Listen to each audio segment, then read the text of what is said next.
Baba venyu vachiri kukudai.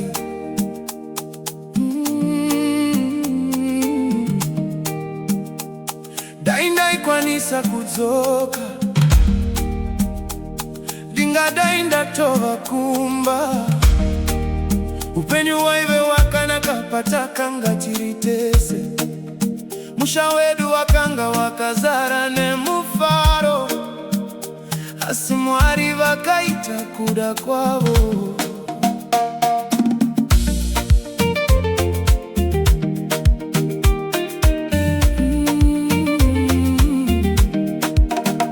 Ndaida kugara nemi vana vangu, ndichikona imuchikura mazuva ose. Ndaida kukubata ine maoko angu, nekukutungamirirai munzira dzakanaka.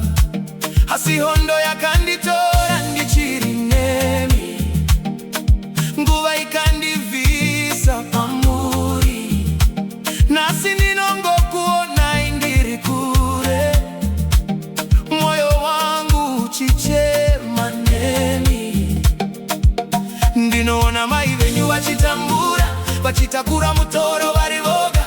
Misozi yavo painodona pasi, moyo wangu unorwadziwa. Kusavapo kwangu kunondirwadza, kupfura zvandingataure nemashoko. Ndinokona asi handikwanisi kukuvatai. Ndiri kure nemi vana vangu, musandikanganwe vana vangu. Ndiri baba venyu kusvika nekusingaperi. Muviri wangu wakazorora, asi rudo rwangu haruzombofi.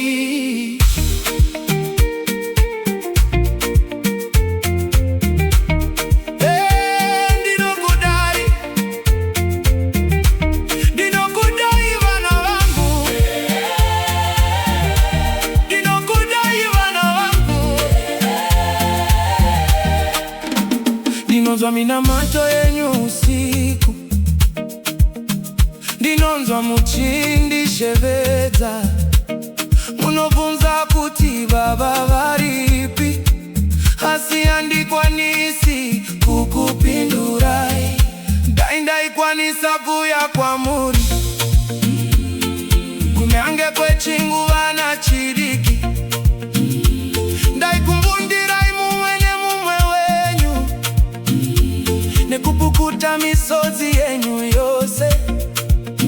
Asi Mwari vakandidaidza kudenga, handina simba rekudzoka. Asi ndinoramba ndichikunamatirai mazuva ose neusiku wese. Kusavapo kwangu kunondirwadza, kupfura zvandingataure nemashoko. Ndinokona asi handikwanisi kukuvatai. Ndiri kure nemi vana vangu, musandikanganwe vana vangu. Ndiri baba venyu kusvika nekusingaperi. Muviri wangu wakazorora, asi rudo rwangu haruzombofi. Mudzimai wangu wandinoda, ndatenda nerudo rwako.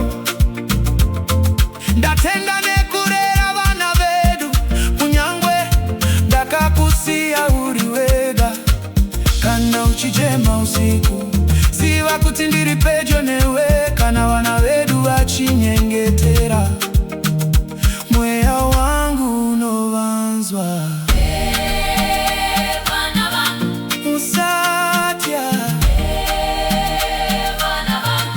rambai muchifamba, rambai muchitenda.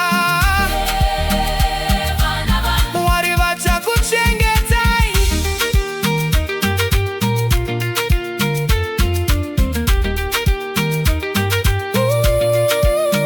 Kusavapo kwangu kunondirwadza, mangwanani yose neusiku wese. Asi ndinoziva Mwari vanotichengeta, uye vane urongwa hwakanaka. Rimwe zuva tichasangana nazve kuseri kwemisodzi. mazuri